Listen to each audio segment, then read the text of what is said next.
Hey, so I have recorded a podcast recently with the author Caroline Millington. She's a good friend of mine. We actually go back 20 years. We were at university together, and she is the author of Kindfulness and the Friendship Formula. She's a really good friend of mine.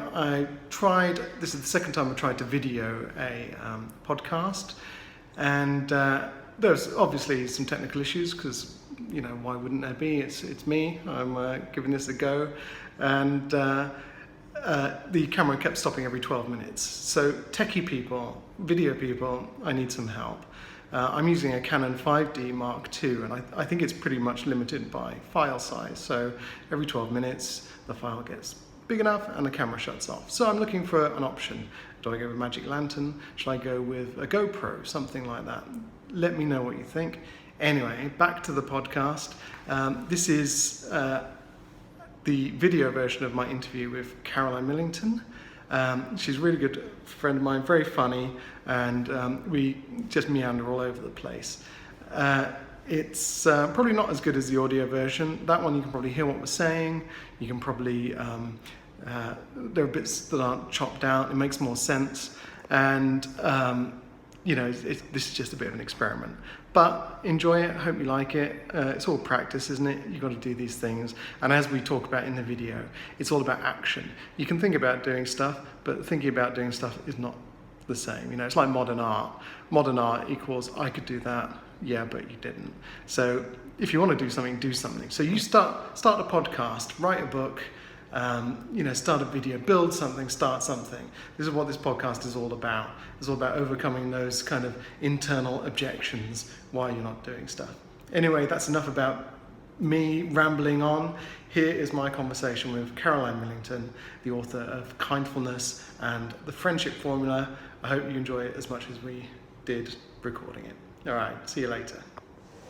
All right, so I'm very lucky to be here with my very good friend, Caroline Millington. Hi, Caroline. Hello. Caroline is the author of Kindfulness and also the Friendship Formula. The Friendship Formula, yes. Yes, so two-time author, pretty cool. And you've got some more books on the way, right? Well, TBC.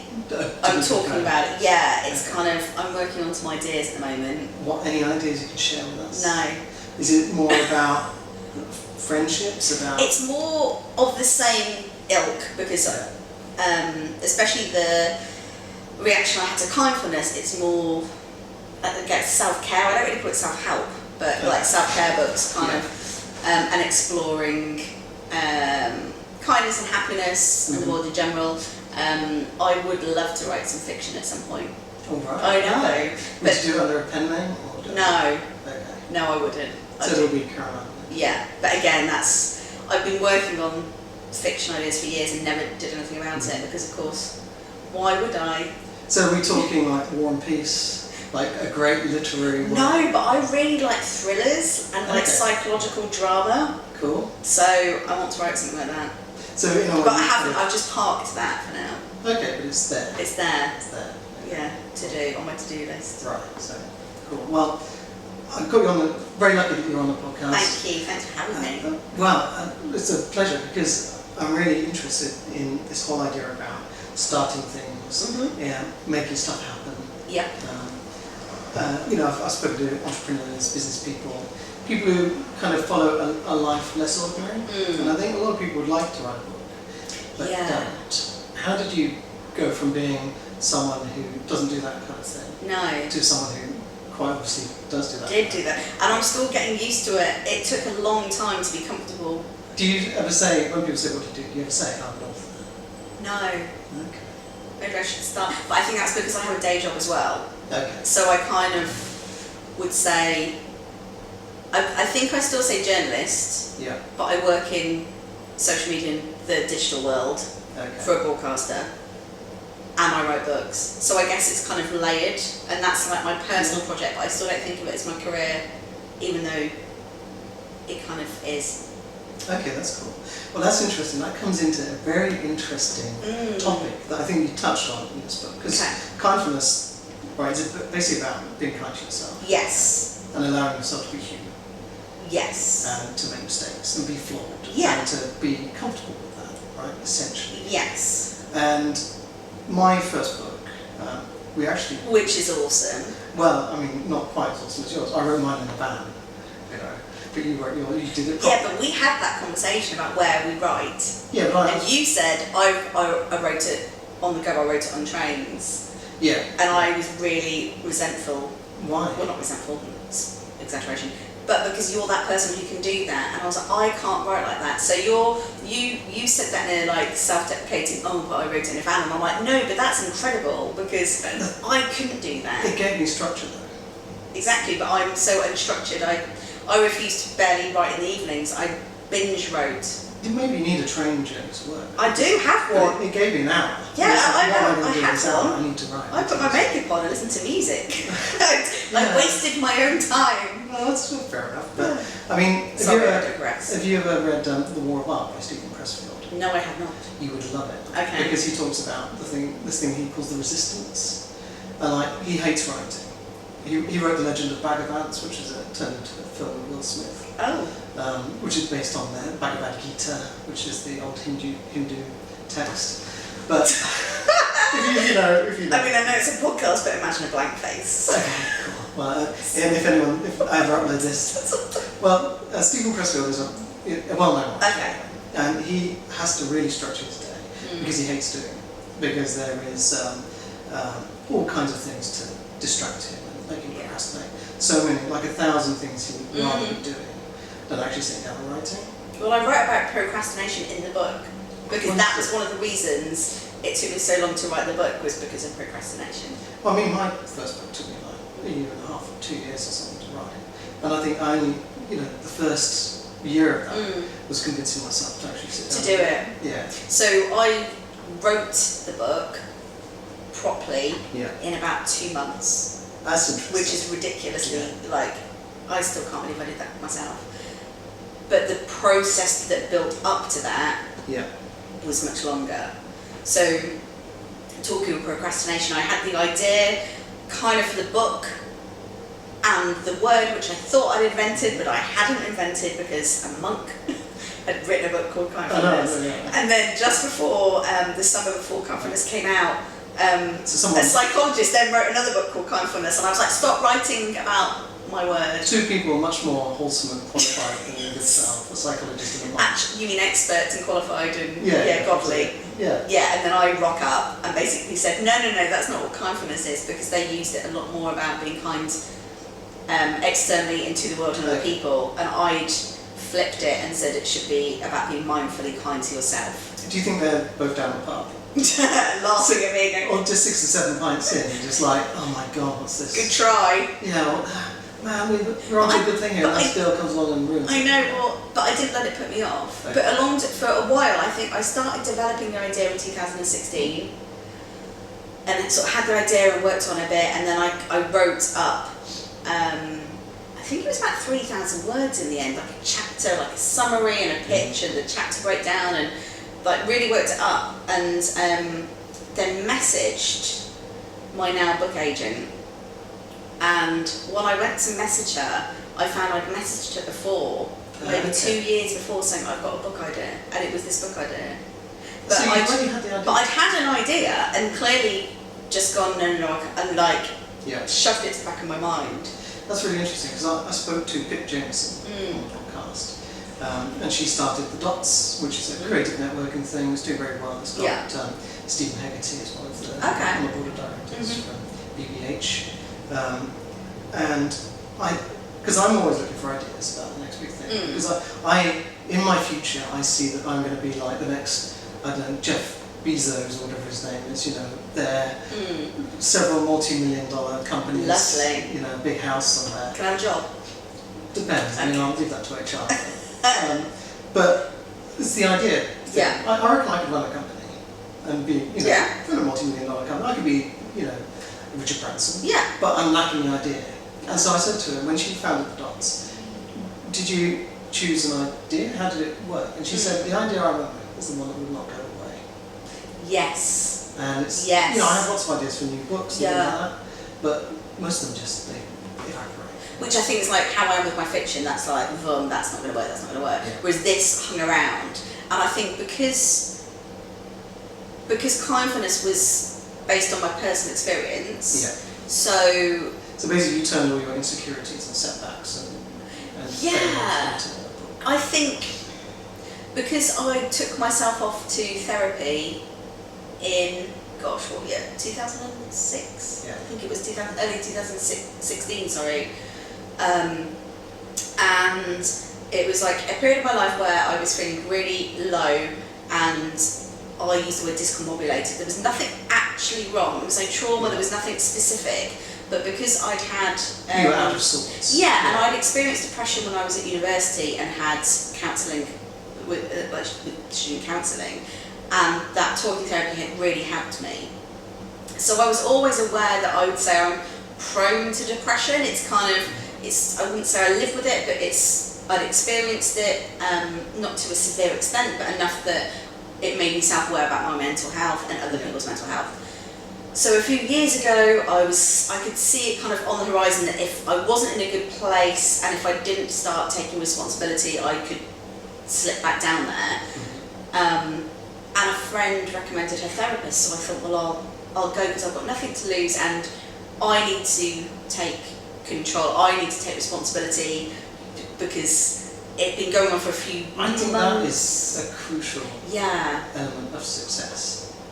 Taking responsibility Just for your own happiness. Of your own life, I think. Which is what you've done. Which is what you've done. I think. What we've done. Well, we're Look amazing. at us. We're great.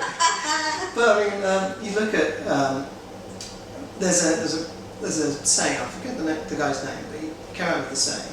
He's one of these motivational speaker types, and he said successful people have two beliefs. One is that tomorrow can be better than today, and that I have the power to make that happen. Yeah. And my whole life, I was waiting for my lucky break. Yeah. And for things to work out for me.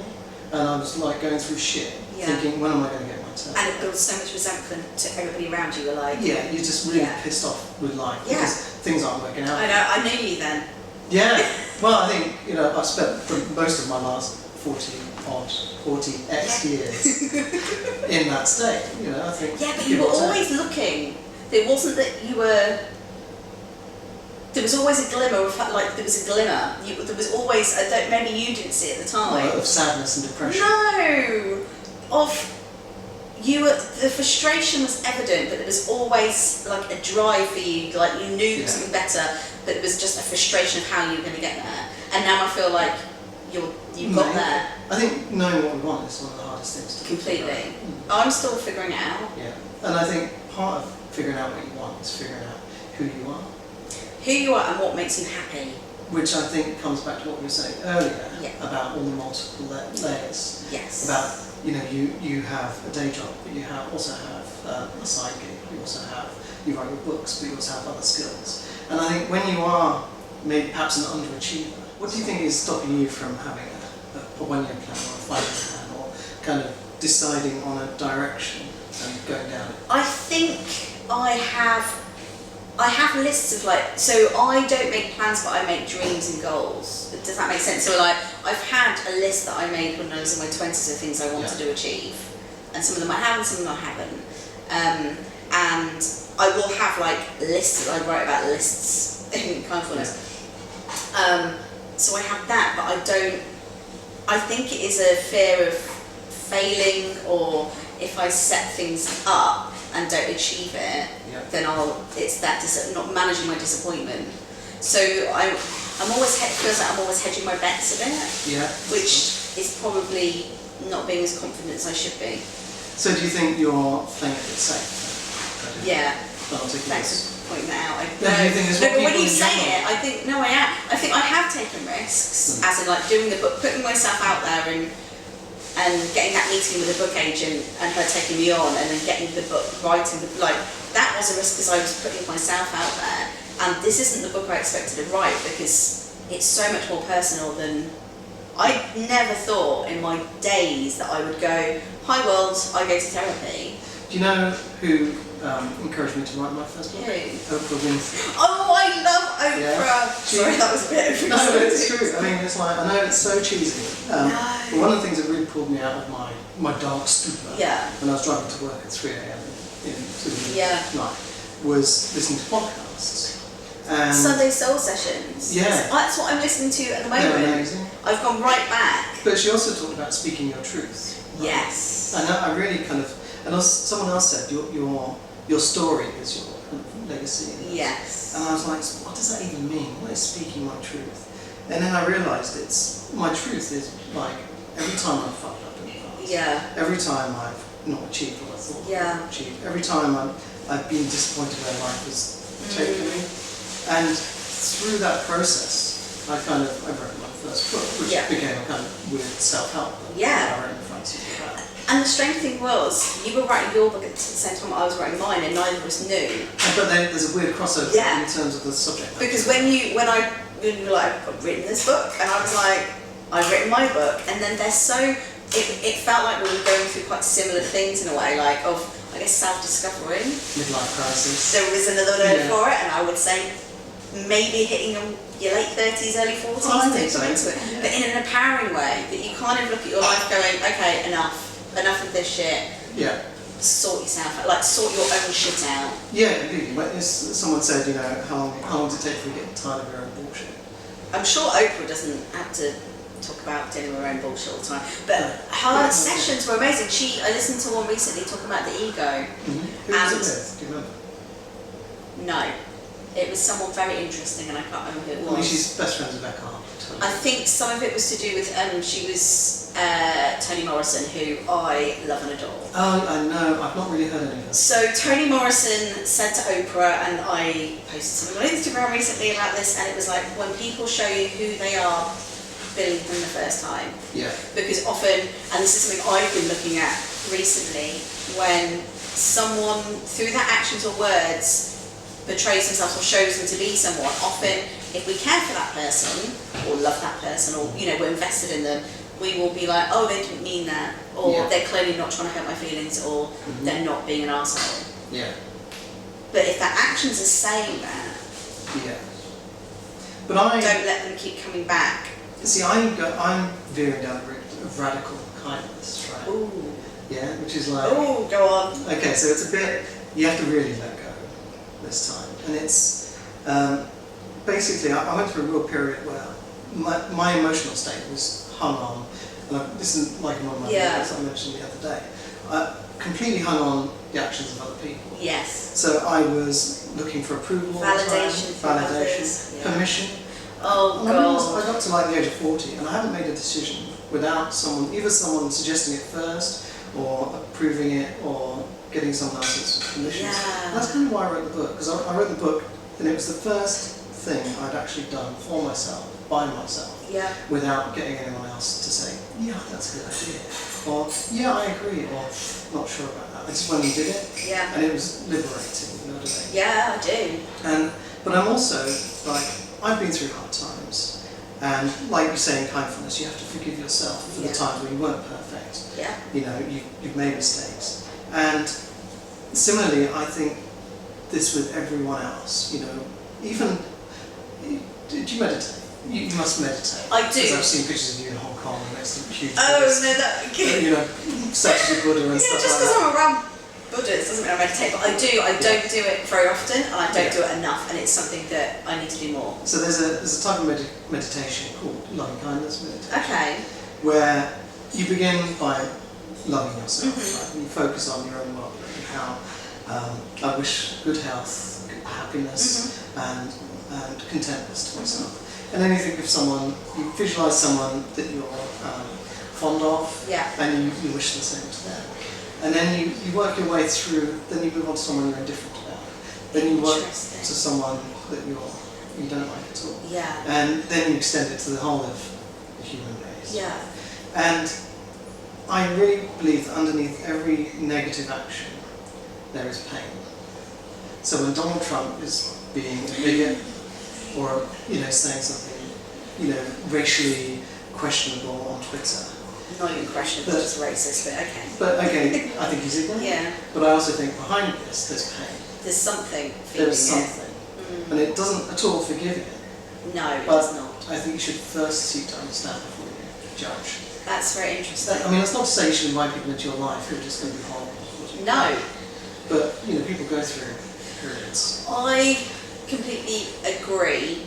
probably not the Donald Trump thing. I can't even bring myself to. Sorry. But it's a practice. Yes, it's like I get it. But my friend Frankie always says she's very self-assured, and she will always say, well, if something goes wrong or someone says something, well, it's not me, so it's clearly them. Yeah. And I find that really difficult because I would always go, oh, what have I done? What have I upset them, or what are my choices that they don't want to spend time with me? So I'm thinking about that.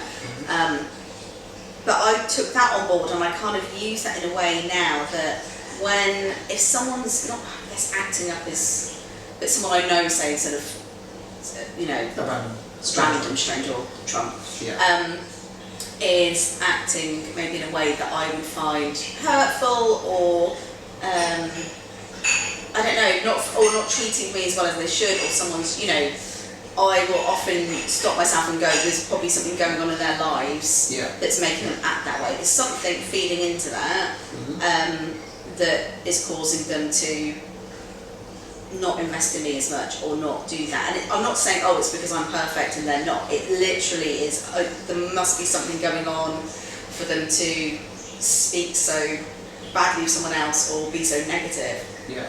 And it is often from a place of pain, as you say, or like a learnt behaviour, or over the years or something, or they're actually depressed or anxious, or there's some rooted thing and they don't realise that the way they come across can be hurtful to others. Yeah.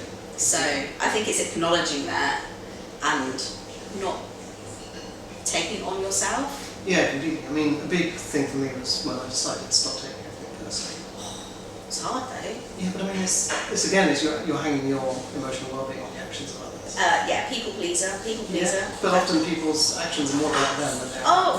This is what I'm saying. And what they say. When people, and I've done it myself as well. If people cancel on you, often it's nothing to do with you. It's something they're going through, but it can hurt you because you're like, well, why you're not investing in me? And the one thing that I have learnt is you can say no to anyone. So I have cancelled on people. Yeah, absolutely. And let people down, which I feel bad about, but then I have a word with myself and go, I'm not doing it on purpose to hurt them. I've explained the reasons why, and I always rearrange to see them, so I reinvest back into them as soon as possible. Yeah. So they know it's like, it's not just a dismissive, I don't love you, I'm not interested. It's like, I'm so sorry this has happened, this is why I can't do it. Can I please rearrange to see you at this time and make sure that happens? Yeah. So my thing is now is that you can always say no to people with a smile, and it's not what you say, it's how you say it. And I was always brought up, I guess, to think that meant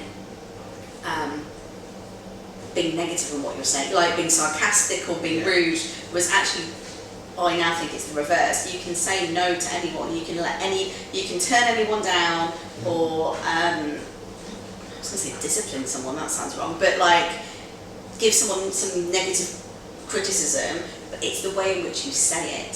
Yeah. You don't have to be hurtful with anything you say. But also, I think we invest too much energy in feeling guilty about stuff. I think, you know, there's a whole universe out there. If you went to the edge of the universe and looked back to Earth, you wouldn't even be able to see us two sat here in a conversation. And the whole kind of thing, this is my mum, right? So, sorry, Mum, about this, we're going to talk about you here.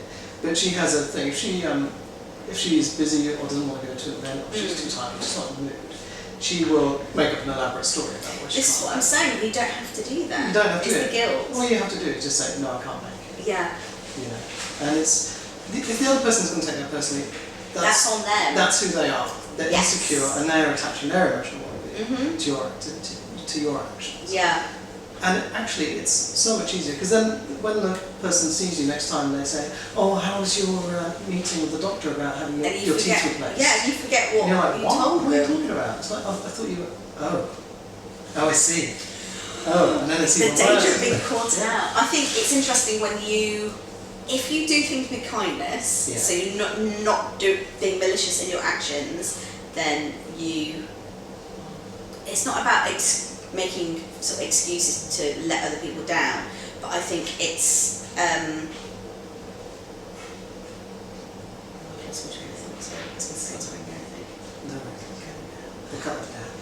Actually, we don't cut anything. I did a podcast with a guy called. Oh, it's work. Do you want to take a look? Let's pause. Do you mind? Yeah, it's good. Sorry. That's why I was like, What was if it's borrowing it from work. Is she your boss? No, she's on the evening. Oh. Starts recording this now.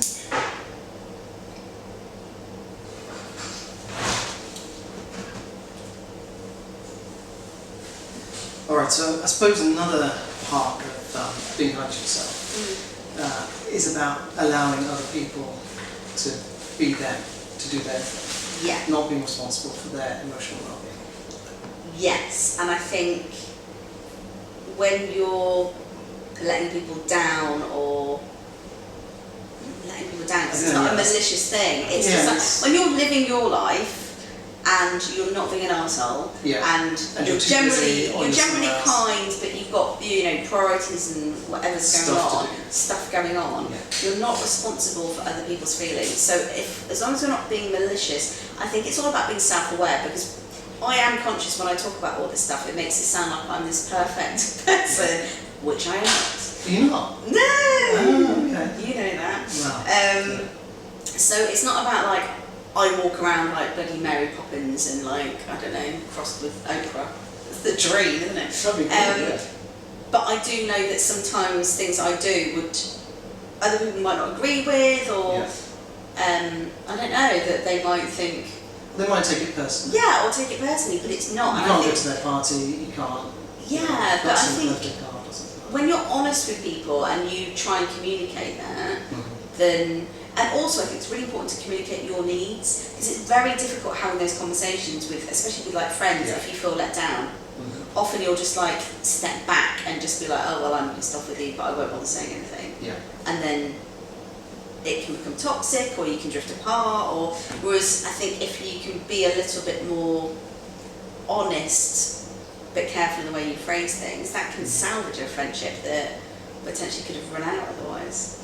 Yeah, it's interesting. I met up with some friends this last weekend that I haven't seen in about 5 or 6 years. Oh. And we actually fell out of touch. And maybe it's just the way blokes handle this kind of thing. But when we got back together, it was like we'd obviously, yeah, absolutely. But leading up to that point, I was like, oh my god, we haven't been in touch. Are they even my friends anymore? And there was all this kind of anxiety inside about, it's the reason we've not been in touch because they pissed me off, or I've pissed them off, or what is it? But actually, we're busy getting on with life. Yeah, that happens. And some people are more sociable than others. Some people need friendship groups. Other people like to be on their own. Yeah. Other people are just kind of focused where they are right now. See, this is all stuff I explore in my second book. You said, I'm still surprised after the first one. They let you write it. Very funny, but also very true. So the friendship formula I found fascinating, and the reason I wrote that was the chapter on friendship and being kind to yourself in friendship, and setting boundaries and cutting out toxic people and really trying to manage your time so you get the best out of friendships. That seemed to really resonate with people, and so my publishers were like, we think you should actually write a book concentrating on that element. So that's what I did, and I just found it fascinating. Both books actually I did surveys, so I got some real kind of stories, like it was all anonymous, so I don't know who contributed, but stories of friendship and ghosting and toxic and why people fell out. And when I looked at it, I think everybody is different depending on the kind of person you are. If you're alpha or beta, or if you're an introvert or an extrovert, you will have different forms of friendships.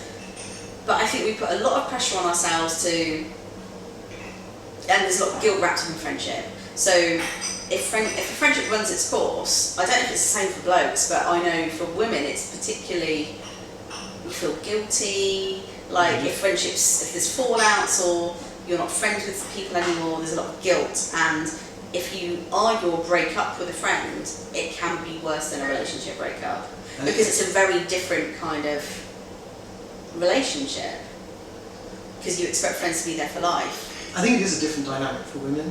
Definitely. Yes. I've always been quite, I've liked my own company. Yeah. And so I've always been quite comfortable not. Do you think you're introvert? I think I'm one of those introverts who is quite comfortable surrounded by lots of people, but actually at the end of the day likes to. And there are even instances going back to my childhood where I've sought out just places to be alone. Places. See, but I think I'm the same. Yeah. And I think a lot of people that know me would be like, you're not an introvert, because... Yes, I think people think introverts are these quiet, meek little people. And I'm not quiet. Well, no, obviously. And I am confident and I'm outgoing. Yeah. And I don't know if you change from extrovert. I don't ever think I was an extrovert. I just think I was a confident introvert. So socially, we went to university together. Yeah. So there was no, we just all bundled around. I've never been shy, but I've never also been the centre of attention. Yeah, that's the thing I hate. I hate being the centre of attention. Yeah. So if I can just remove myself as much as I can. I joke with our mutual friend Susie. We were talking about, Snoopy and Peanuts, the cartoon, and for some reason we were going through our friendship group saying who was which character, and I don't know if I got a character, and it was basically and I think I ended up being a periphery peanut, because I was on the edge of the friendship circle. Oh right, okay. This is something I discuss with my therapist quite a lot. Yeah. A bit. I'm on the periphery of a lot of friendship groups, not at the centre. Yeah.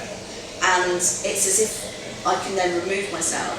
Yeah. And I think even though when I'm with my friends, I'm probably quite extrovert, I'm loud, I'm confident, but I spend a lot of time at home and listening to our friend Oprah. Yeah. She did. Good friends. Oh, good friend. Oh my God! One day she will be my best friend. So she was interviewing Amy Schumer, the comedian, and Amy was. They were saying Amy, so she's my friend. Amy was saying about her being an introvert, and Oprah was like, "Well, I'm an introvert," and Amy was like, "Well, that's clear to me," and Oprah was like, "Well." Everyone else would be like, no, you're not Oprah Winfrey. And it really resonated with me, because I was like, no, that's, when I'm in my comfort zone, I'm fine. But they were saying some people need other people's energy. Yeah. So they go out, the extroverts, and they want to surround themselves with energy. Whereas I know the way that I live, I give people energy. Does that make sense? Yeah, and I do, and I'm there for people, and not really Joan of Arc or Mother Teresa, but I like to give myself. Yeah. I like to be there for people. Try not to be the people pleaser I was a long time ago, but I like to be there. But it means I have to have time on my own. Yeah, to recharge. But I live on my own, and I've lived on my own for a long time now. So part of me is am I an introvert, or is it just because I live on my own and I just am miserable on my own? You know what? The thing is, it's we are not the same people when we were born. Or even 20 years ago. Or even 20 years ago. We change, we evolve, we learn, our behaviour changes, everything changes about us. It's like Only Fools and Horses, where Trigger says to Rodney, I've had this broom 20 years now. It's had 11 new handles and 12 new heads. Oh, I love that. But it's the same broom to him. Yeah, exactly. It looks the same. And that's us, our bodies are different, we're different people. Yeah. And the core spirit is probably the same. Yeah. So there's no reason why you can't be an extrovert in your teenage years and an introvert in your later years. And I think I used kind of the characteristics of an extrovert when I was perhaps a bit younger to cope with shyness or to cope with fear of being not good enough and things like that. To just have this kind of shield. Also, I think it's fitting in. Yeah. Especially sort of teenage years and 20s, you're trying to fit in. For me, but when I was a child, I've always had lots of friends. Don't get me wrong, but I've never had the friendship group. Does that make sense? So I've always been friends with everyone. I'm always dotted around. So, and I've continued. My friendship patterns have been exactly the same since primary school to today. Where I know lots of people, but I only probably have a few close friends that I speak to regularly. Yeah. And I flit in and out and spend a lot of time on my own. It's all I don't know. And I sometimes question whether that's good or not. Well, there is a book I know called The Friendship Formula, which should be able to answer that for you. I know, I'm all good. But I find it fascinating how You can change and you can evolve. When I was a child, I spent a lot of time on my own reading. Yeah. So I've clearly always enjoyed my own company, wanted to spend time on my own, and now, you know, I live on my own, and I'm happy with that. I don't sit around moping, but sometimes it's an effort to see people.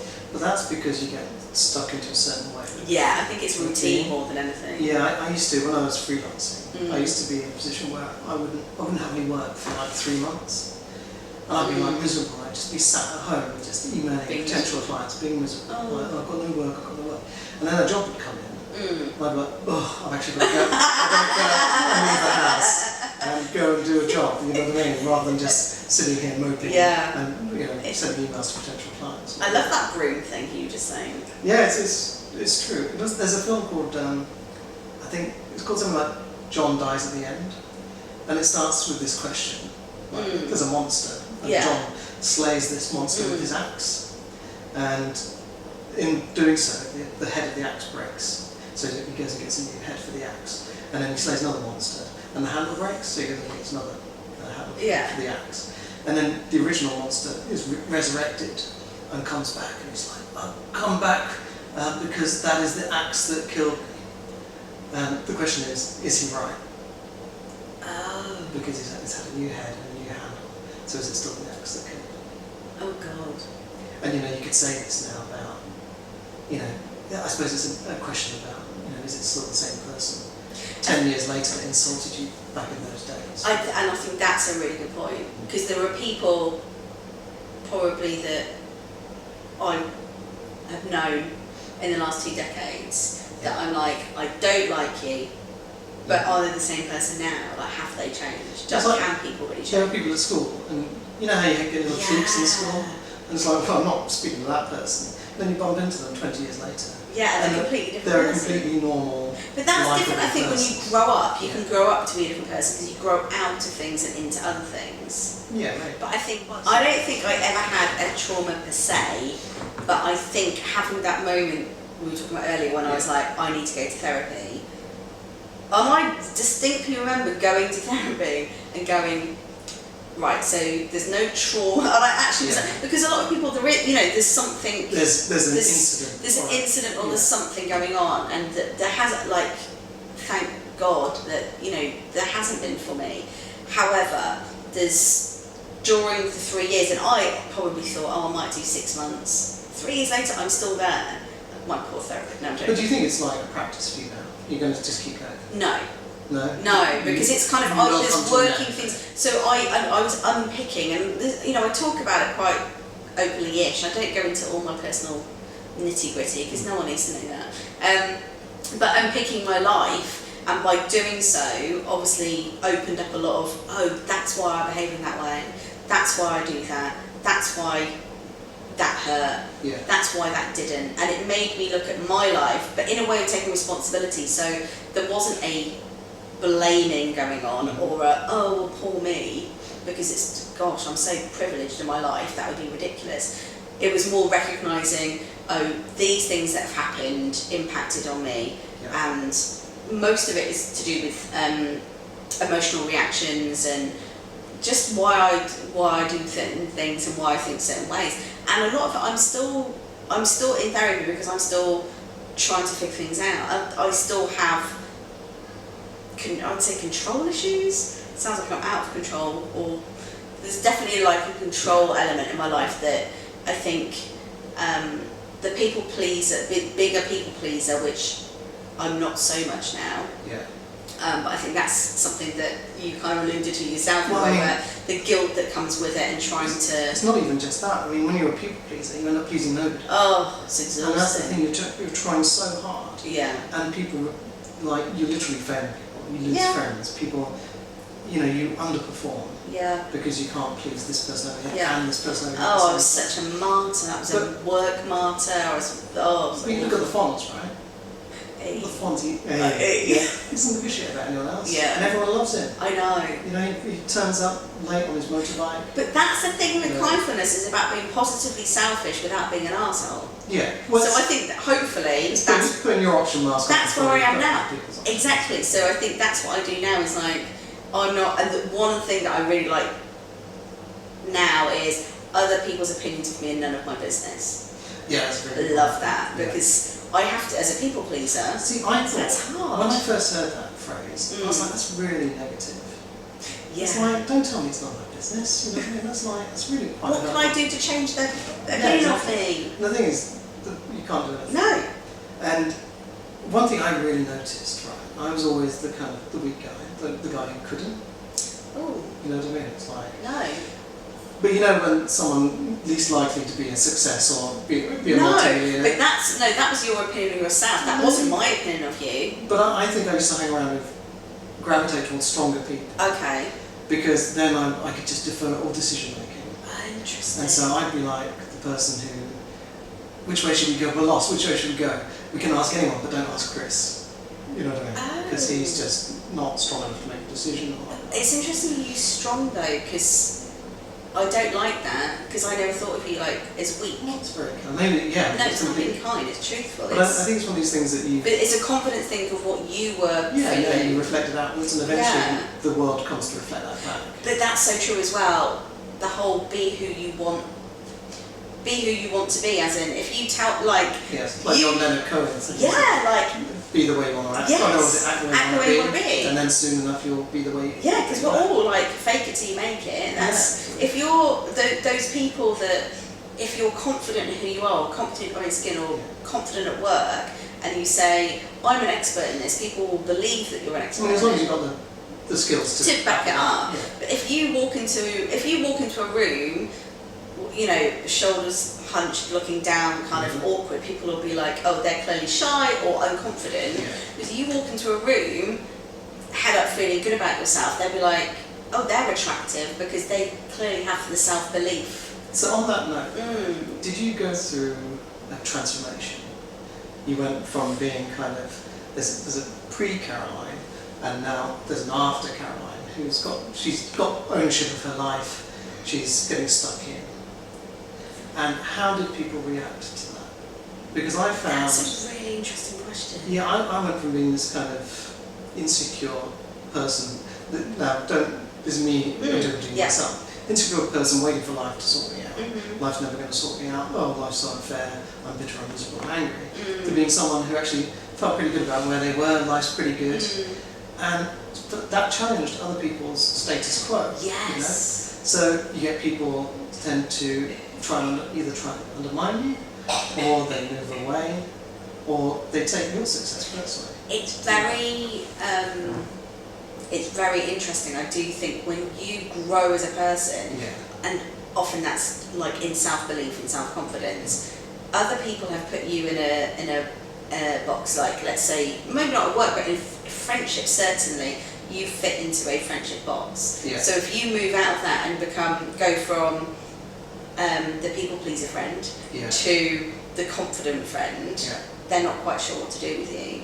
And sometimes maybe that challenges their self-belief and self-identity and their own confidence. I would say, I don't think I've not really thought about this much. I don't think there's been a massive transformation, because I don't think I was particularly lacking in confidence before. I've always been very confident in who I am in the workplace. I've been a very successful journalist, which is, and the fact I think the difference is I've got more self-belief on it now. Is I would be apologetic about things before, whereas now I know that I can say, well, I'm an award-winning journalist, because I am, and I won't apologise for that. Well, I mean, on that, no, and I mean, I'm talking about apologies in a slightly different way too. I would apologise like 20 or 30 times a day for stuff. That doesn't surprise me with you, because of who you were 20 years ago. Yeah, but I had to make a real effort to just not.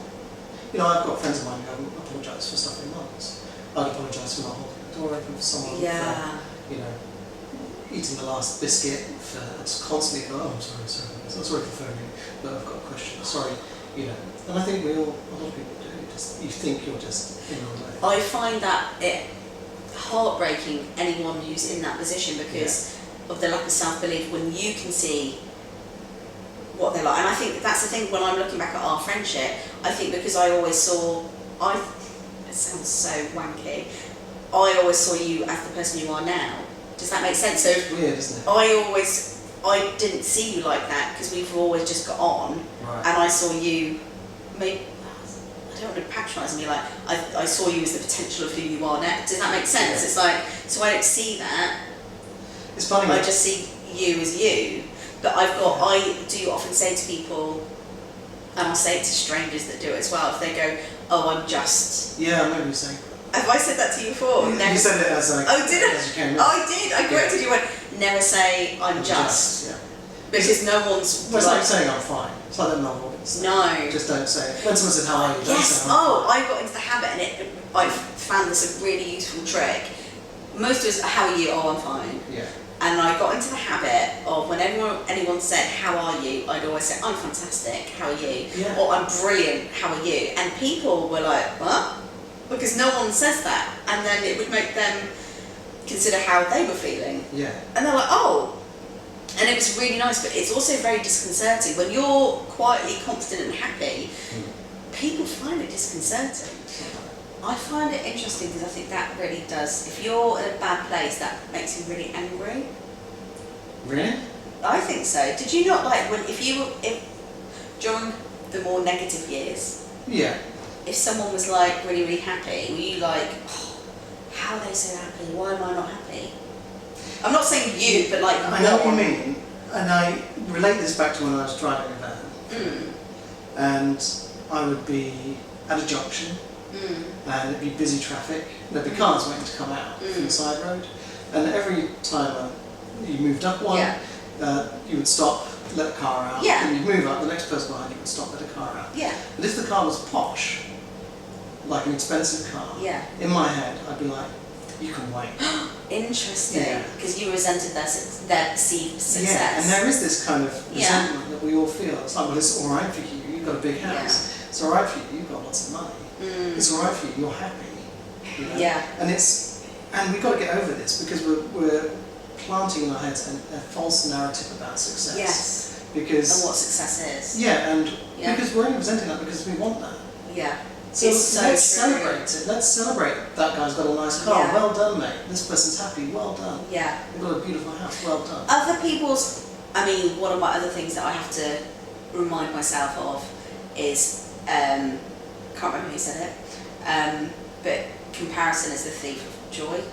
Yeah, I think that's because for me, as soon as you do that, you're never gonna come out smiling. Because the greatest thing for me is to like celebrate other people's success, and I think as soon as you can get over yourself that other people's success does not equate your failure. You're not failing by someone else doing well in life. And that's why I was so angry for so many years. But we take it personally when someone else succeeds. I once worked with someone who I was quite happy. I went to work and they said, "You're really good, me." And I was like, "Yeah," and they were like, "I'm going to change that by the end of the day." And did they? Yeah. Was it your boss? No, but it was a mean-spirited person who resented my happiness because they were unhappy. That's really so went out of their way to make me unhappy just because they were jealous of my happiness. That's just a really... Isn't that? But again, going back to what we said earlier, that wasn't about me. That was just about them. Completely. That was fueled by their anger, insecurity, whatever issue was going on in their life. But at the time, that was really hard to deal with. I mean, it's hard to deal with even when you're like in this kind of Zen space and happiness now. You know what I mean? When You've got far more Zen than me. Oh, you've written a book about kindness. Shut up. Come on. It's like, no, but it's, you know, life is hard, right? It's challenging. It's not, I can't say that about I think I lead a really privileged life. But then you probably are focused on all the good things that are going on. Because I am. We're all leading a privileged life. If we've got a roof over our heads, clean water, and a flushing we're toilet. like in the 1% of the richest people in the world. Yeah, exactly. Which is weirdly sickening that that is the case. But humans have in psychology they call it rumination. Yeah. So, and generally we think of ruminating as just, you know, thinking hard on the topic. But in psychology it's about focusing on the negative stuff. Yeah. I write about it in my book. Well, yeah, absolutely. And as Oprah says, what you focus on expands. Yeah? So if you're just focusing on all the crap, that's all you're going to focus on. Which I refuse to do. And also I kind of try to distance myself from those that do it. Yeah. Or try and because it's hard. I think you can't change other people. That's another lesson. I love the fact we had to get to our 40s before we even realised this shit. Yeah. But you can't change anyone else. You can, I think, influence. You can influence by your own action and by your own words and by your own, the way in which you conduct yourself. Yeah. And I think I try to do that, not in a pious way, because I'm so far from perfect. Like, but it's not about being perfect. It's about being the best I can possibly be right now, not just now. Because tomorrow I'll screw something else up, and that's okay. Like, I'll solve it afterwards. But just being better, and I think I'm a better person now than I was, and most importantly, I'm a better person to myself. Well, I had a little exchange with Elizabeth Gilbert, you know, who... oh my goodness! I mean, it was only a tiny little exchange on social media. Still. But it was all about this kind of, what do you call it, unsolicited advice. Yeah. And when you feel like you're getting your shit together, you really want to get everyone else's shit together too.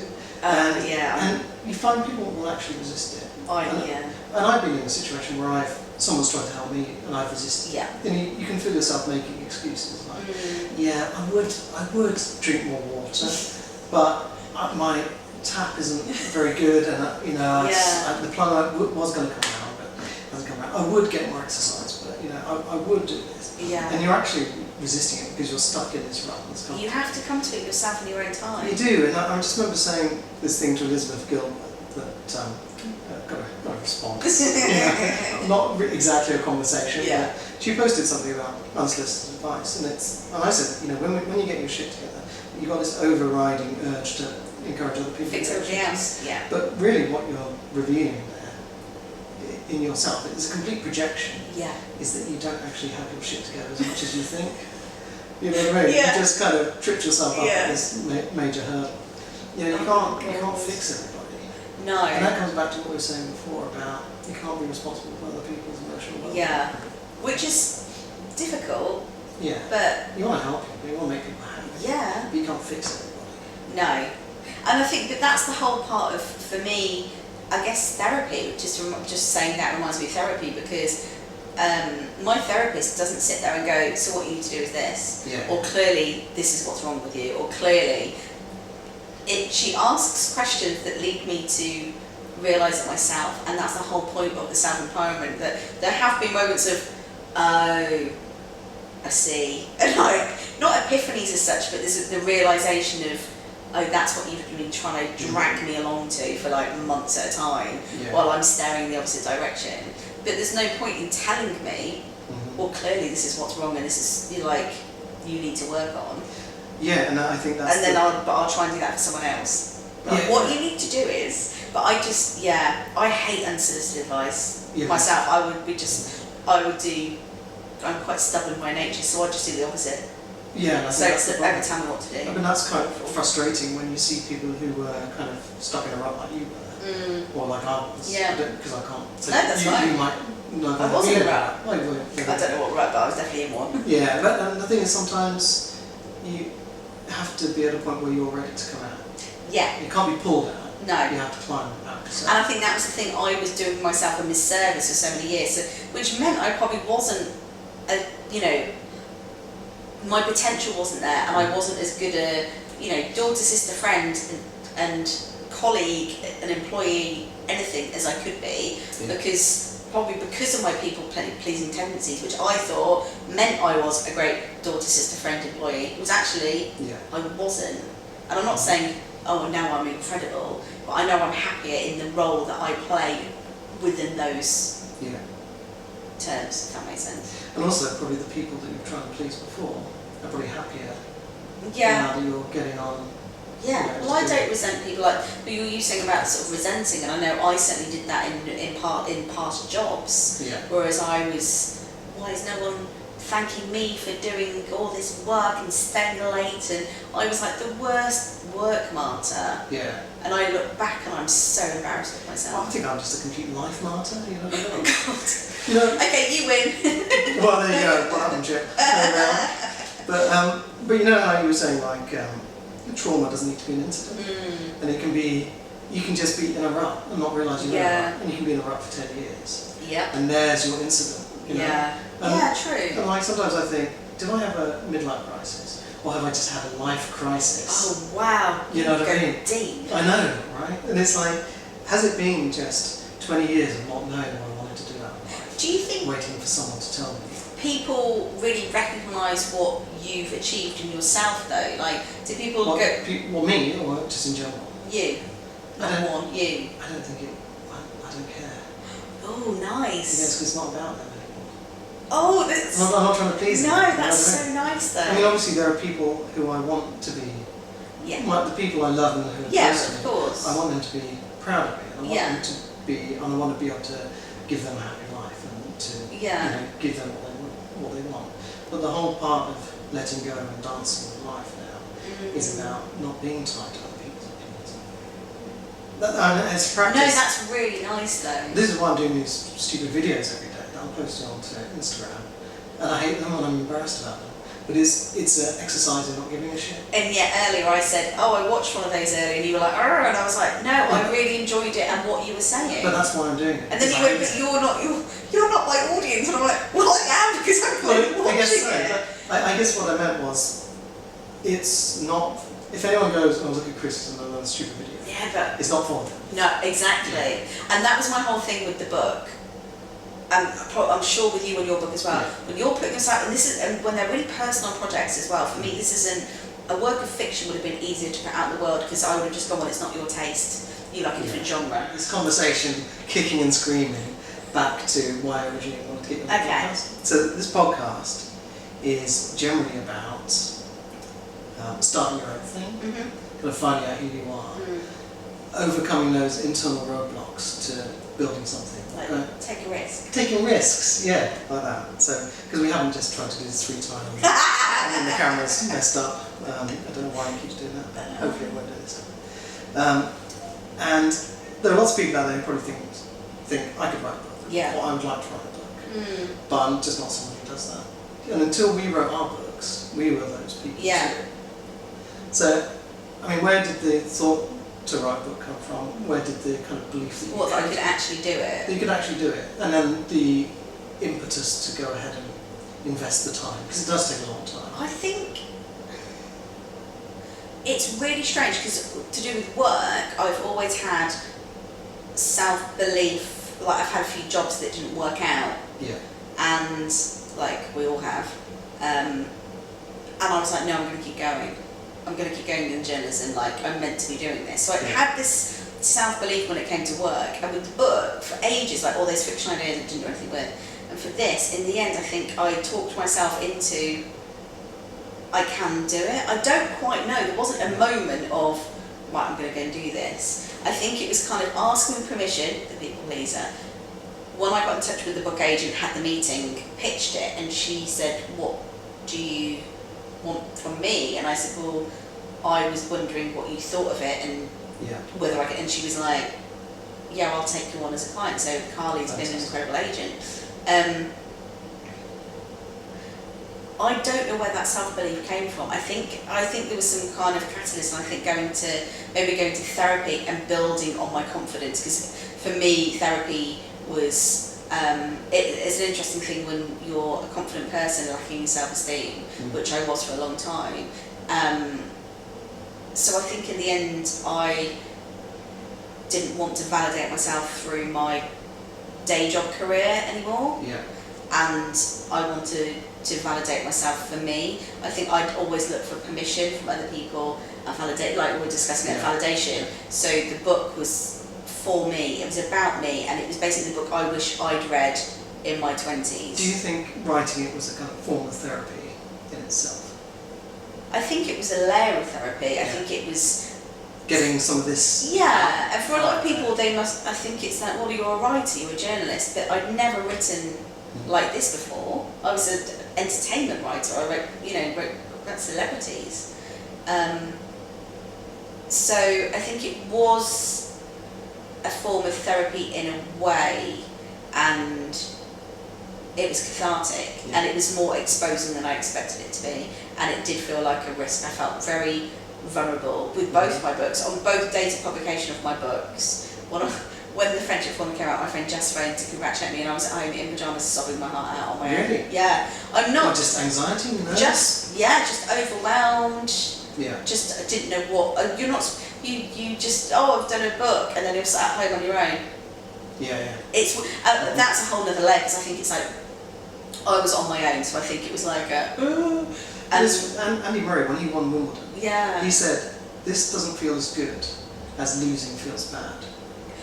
I'd agree. It's like you have these high expectations of success. Yeah. It's going to be like the end of Star Wars, where they're walking down and their fireworks going off, or at least in the remastered It's like edition. the anticipation of good foreplay and then bad sex. Maybe. Yeah.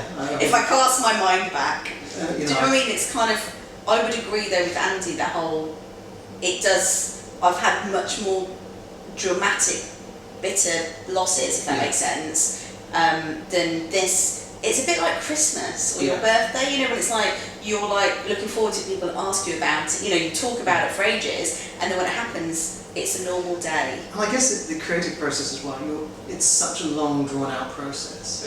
Like by the time my first book came out and I was doing interviews for it, I couldn't actually remember what I read. Oh my God, I still can't for either of them. Yeah, and it's like, really bad. And it's such, you write it, it's finished, you rewrite it, you edit it, then you're proofing it, you're looking for mistakes, and then eventually someone comes and presses the button to publish. Yeah. And it's like, it just feels like another part of the gone. process. I think there we go. The way that I've always written, because I worked in magazines for 16 years, once the issue had gone to press, you just switched out my mind.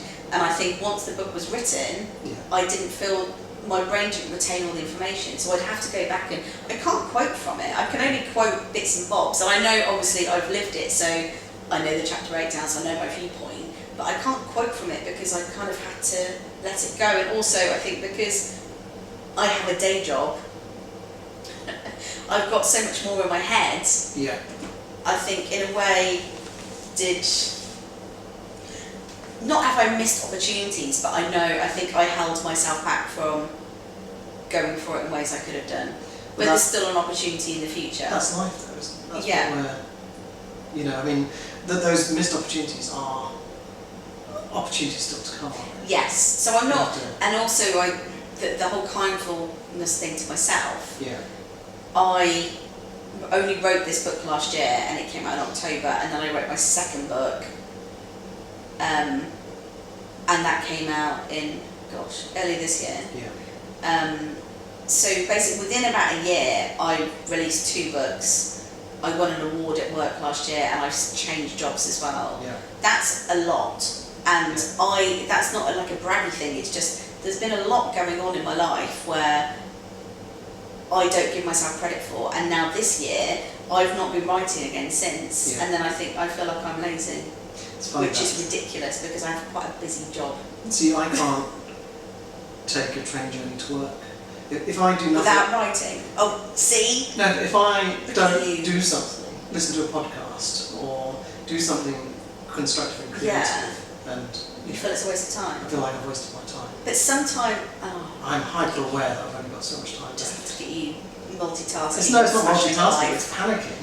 It's like, it's not I feel like panicking. I've wasted the first 40 years of my life, and now I've got to make up for it. I've got a whole load of success waiting to happen. But you've already, see, for me, from where I look, and my opinion is not important, however, you're already smashing life because you're happily married with a beautiful child. Yeah. So you've got, there's different, no, it's everything you deserve. Oh. You have got a different life set, so where you compare yourself and what you deem a success, it's relative. It's all relative. Now, I'm not saying that I'm unsuccessful or unhappy, but I'm single. So there's a whole list of life goals that I have not yet achieved. Yeah. So people will compare and be like, look at your incredible life. And I'm like, well, I know, but my books are my babies. But I'm also looking at the journey I went through with my book was kind of parallel to the journey of me starting to get my head straight. Yeah. And I've seen how far I've come.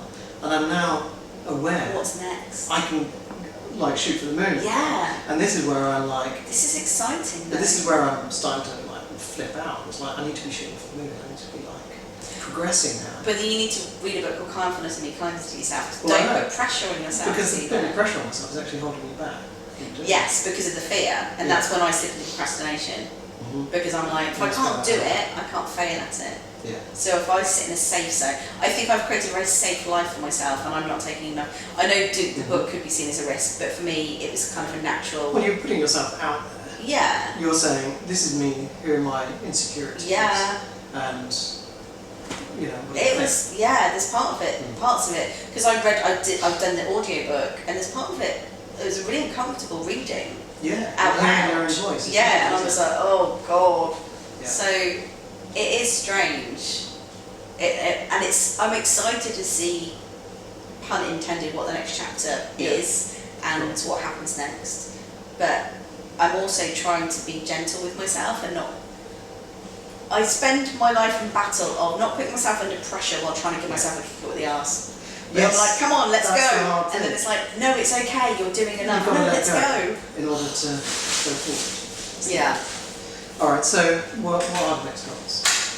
More books? More books. I would like to write more. I think I think it would be wonderful to. I never dreamt that I'd write one book, let alone two. So now, but it doesn't feel that I wouldn't write again. Yeah. I really enjoyed.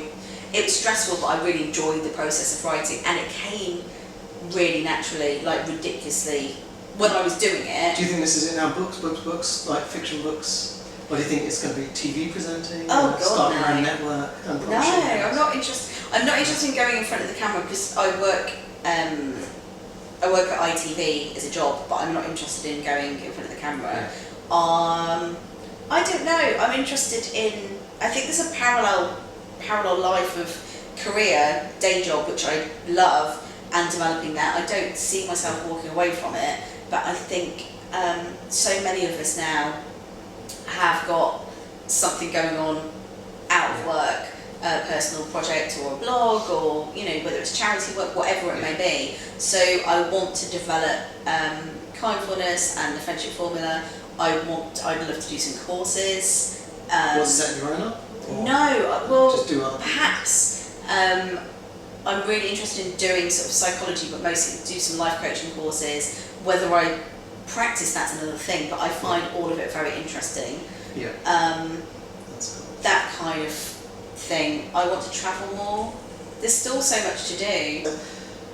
If anyone wanted to write a book like Kindfulness and follow in your footsteps, or not necessarily a book like Kindfulness, but their own book, or if they wanted to make something or start something, what would be, one or two pieces of... I'd say just write things down, like if it's a diary. What if they're worried, they're like, I'm not one of those people who write does this. for you. What will people think? I wasn't writing, I was writing for me, like I was writing, like I said, for what I would want to read. So write, in a way you kind of want to write as if no one's going to read it, because it kind of takes the pressure off. Write authentically, as in what you know. Don't show it to other people, especially non-writers, because everyone's got a verdict. Like don't ask for people's opinions, because it can be very hurtful, especially early on. Kind of like, you write a book. Yeah, exactly. Yeah. Like, well, what have you got to write about? Yeah, good luck with that. Yeah, thanks. Yeah. And then try and find, if you want to get it published, you can self-publish. That's what I did. Exactly. So that's a complete option that's brilliant, and I think it really does help people. If you want to try and find an agent or a publisher, have a look at publishers who are publishing similar things or in the same genre but don't have the kind of book that you wrote. Yeah. I know this was quite zeitgeisty, and I got in just at the right time in a way, because people like Fern Cotton and Bryony Gordon, like people were beginning to write kind of self-care. Yeah, really, that's alright for them. They've already got loads of fame. Yeah, they're famous. That's the thing. This is, for me, it was a massive risk. I'm kind of pastiching our previous. Yeah, I'm very niche because people don't know who I am, and it was a risk. The fact I got a publishing deal. That's pretty cool. It was a risk for them because there was no guarantees anyone would buy it. And incredibly, thousands of people have read my book, which I find extraordinary. So do you know kind of rough figures of... Yeah, that it's like Thousands. Thousands. Cool. Which is strange. It's at least 1,000 people. It's more than that. Cool. It's quite a lot more than that, which is really strange. That is cool. Yeah. Especially when I have strangers message me. So I've just completely gone on a tangent again. But it's really odd. Yeah. Saying thank you, like. I had that after that Guardian thing. Did you? Oh my gosh! Yeah. Which was the best feature. Such a great shoot as well. Well, it was really good. It was Linda and Ireland who did the pictures. But for anyone who's listening and doesn't know what I'm talking about, I did an article in the Guardian about meditation. Yes, he did. My kind in of the Guardian. relationship with meditation, and people track me down. Like people who find you on social media. They found me on LinkedIn. They found me. I don't know how they. Isn't it extraordinary when strangers get in touch and go, I can relate to this? Well, a couple of people said I can relate to it, but I don't buy it.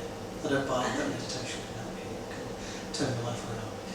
And other people are saying, I've been through this experience and I've got to try meditation now. Thank you for writing it. Stuff like that. Yeah, I've had 10 or 20 people. That's amazing. From somewhere between 15 people reach out and just say thank you and stuff. That's really cool. Yeah, and it's really funny. I don't know how I feel about that. Again, it's that introverted, extroverted thing, you know. But there you go. So just got to take action. Right, take action, have some self-belief, and if at first you don't succeed, go to somebody else. And if you can't get a publishing deal, publish it yourself. Yeah, just do it. Just do it anyway. Because there's something to be said for holding it in your hands. Yeah, it's incredible. The book that you've made. Yeah, And my favourite thing was there's a copy in the British Library. Oh yeah. I was like, that's cool. There's a copy of my book in the British Library. It's the biggest thrill. Did you just leave it like in the toilet? You went in one day? No. Do you know what? I've not actually seen my second book in a bookshop yet. The second one? Yeah. Not big. We both saw it on the launch day. Yes, but apart from my launch, I haven't been to see it in a bookshop. Well, I saw this in Kindfulness in Waterstones as well. So I've only seen that once. I went to find it.